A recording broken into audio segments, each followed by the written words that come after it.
Hello students, welcome back.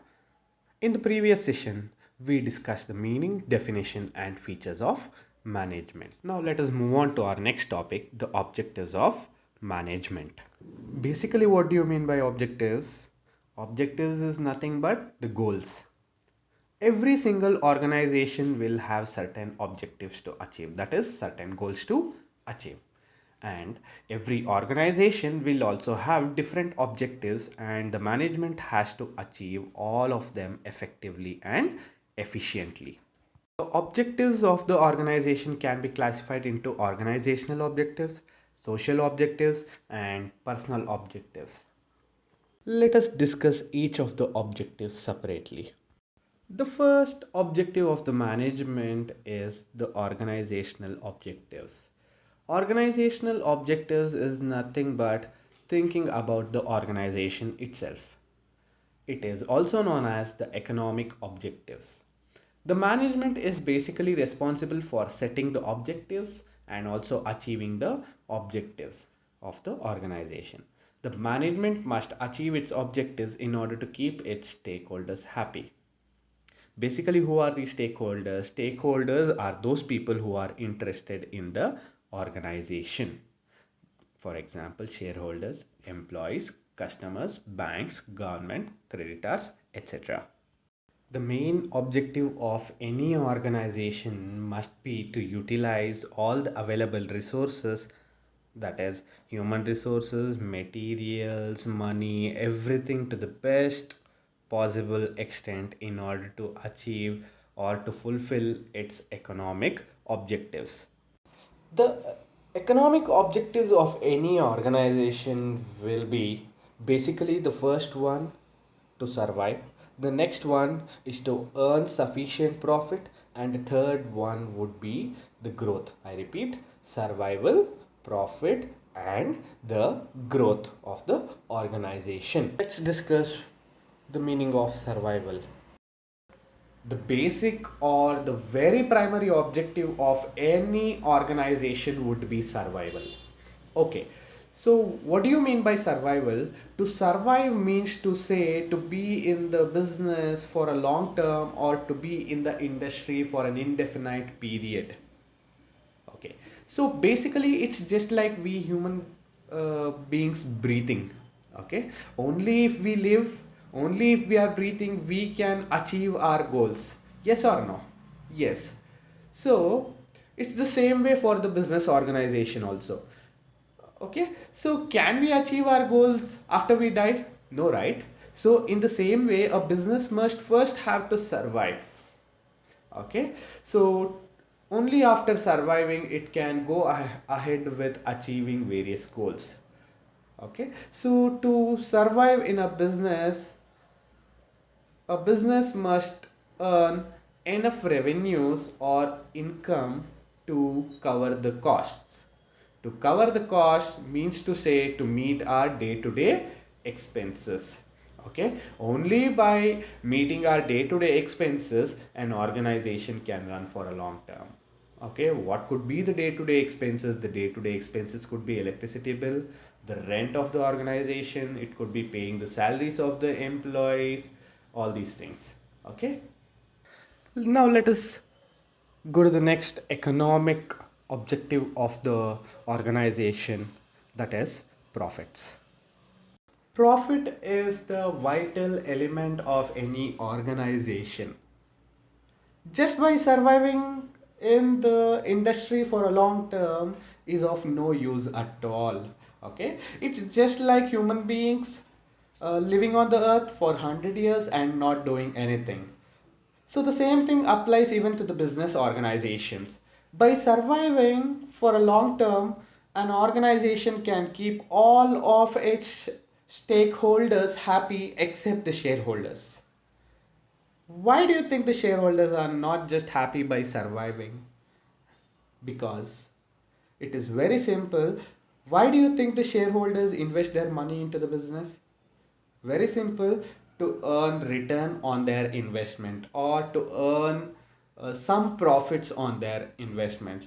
If the business is not able to earn profits, do you think the organization can pay returns or can pay profits to the shareholders? No, they can never share the profits with the shareholders. And when the shareholders are not getting any return on their investments, they will not be happy with the organization. And if they are not happy with the organization and if they are not earning enough returns on their investment, they would definitely disinvest from this company and reinvest the same money in other companies which are giving sufficient returns on their investments. And so the profit is very important for any organization. Not just that, even the employees would not be happy if the organization is not earning any profits. If there is no profit, the salaries of the employees would be the same. When there is no increase in the salary, the employees won't be happy in the organization. So just by surviving, okay, so just by surviving and not earning enough profit is of no use at all. Just by covering the costs, an organization may survive, but it cannot take any risk.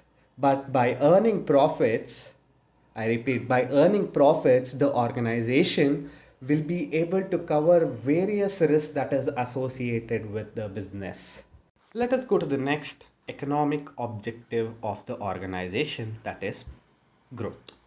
Any organization may survive. How? It can survive by offering various products at reasonable and competitive prices, by which it can earn sufficient revenues or earn incomes to cover the costs of the organization. The organization may also earn profits by reducing its costs. Okay, but the organization must make continuous efforts in order to increase its market share and also must remain in the industry for a long run. And for this, it is important for an organization to grow. How do you think the organization can run for a long term? Or how do you think the organization can remain in the industry for a long term? Very simple. An organization to remain in the industry for a long term, the management must exploit not just its internal resources but also must understand the changing market demands. Okay, it has to make timely changes to its strategies. It has to make changes in the product line if necessary. It has to retain its existing customers, it has to develop new markets, etc. By doing all that, an industry can remain in the market for a long term or can remain in the industry for a long term. Now tell me, how can we measure the growth of the organization? Or how can we tell that the organization is growing? Basically, an organization is said to be growing if there is increase in the volume of sales of the organization, or if there is increase in the number of employees, or increase in the number of products, or increase in the capital investments, or increase in the market share. See, when the sales of an organization increases, the profit of the organization also increases. And when the profit increases, the organization will expand its operations to other sectors. That is, it goes or steps itself into other industries. For example, Reliance. Reliance Industries was basically into petroleum products. And when the profits of the petroleum sector increased, Reliance Industries started investing in other sectors too. That is, it stepped into clothing or fabric industries, that is Reliance Trends, and then it also stepped into essential commodity sector, that is Reliance Fresh, and so on. And now we say that the Reliance company is growing. Why? Because there is increase in the sales of the Reliance Industries. There is increase in the number of employees, increase in the number of products. The capital investment of the Reliance Industries has also increased, and most importantly, the market share of Reliance Industries has also increased. Always remember, growth is the indicator of success of any business organization. Let us go to the next important objective, that is social objectives of the organization. Where are the organizations established? Every organization is established in the society itself. Yes or no? So it means to say that every organization is a part of society, and each and every society, whether it is formed for the purpose of earning profits or not, it will have to fulfill certain social objectives. Now, the next question is, why should the organization do something to the society, or why must an organization fulfill social objectives? The answer is very simple. The companies or the organization gets each and every raw materials from the society itself. Yes or no? Or it utilizes every resources from the society. So in turn, the organization must provide something or must give something back to the society. How can an organization help the society? Very simple. Every organization can contribute to the society by using eco friendly methods of production, by providing employment opportunities, by diverting certain portion of their profits towards the welfare of the societies, etc. For example, the classmate notebooks. Hope all of you know the classmate notebooks, right? Yes. So if you can go back to the last sheet of the classmate notebook, okay, you can see something written there. Okay, so I'll just be showing you what is written, and by that you will understand what is social objectives. Now see this classmate notebook, last sheet that I have attached in the video. Okay, so I have encircled something, and there is something written in that circle. It says classmate uses eco-friendly and chlorine-free papers. Yes or no? Yes. Yes, the classmate company is making or it is using eco-friendly method of production of their books. Yes, it is fulfilling its social objectives. It's just one way of fulfilling the social objectives of the organization. Now if you can see, there is something else that I have encircled.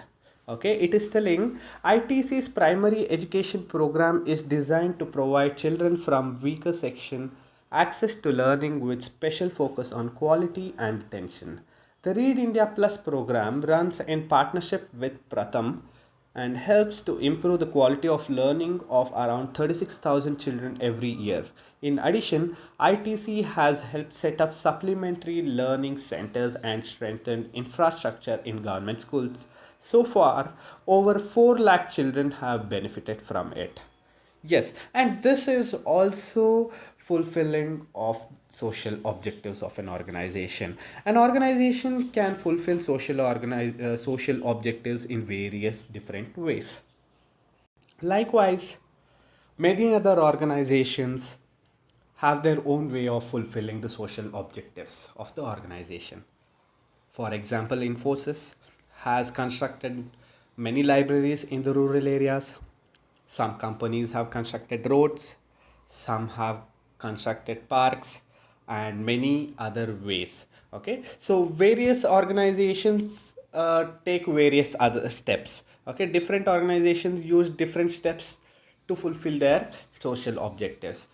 So social objectives means to say giving back something to the society. Okay, so let us go to the next objective, that is personal objective or individual objective. In simple, if I have to explain what is personal objectives, it is nothing but fulfilling the needs of the employees of the organization. My question is, how does the organization work? Does the organization work just with the machines, or does it also have some people? Yes, it has some people who work in the organization, right? So The personal objectives means fulfilling the needs of the people in the organization, and each person come from different sectors. That means to say different backgrounds, and all of them become part of the organization to satisfy their own needs. Some come into the organization to fulfill their financial needs, and some to fulfill their non-financial needs. Yes. Okay.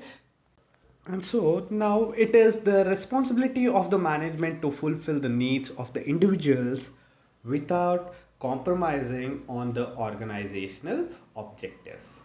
Okay, an organization becomes successful or is said to be in harmony if it reconciles the personal goals with organizational objectives. That means to say, an organization must bring in a balance between the personal goals and also fulfill the organizational objectives. With this, we conclude with the objectives of management. So today we have discussed three objectives of management. First one being the organizational objectives, second one being the social objective, and the third one is the personal objective. By watching this video, you will be able to answer the following questions. Thank you.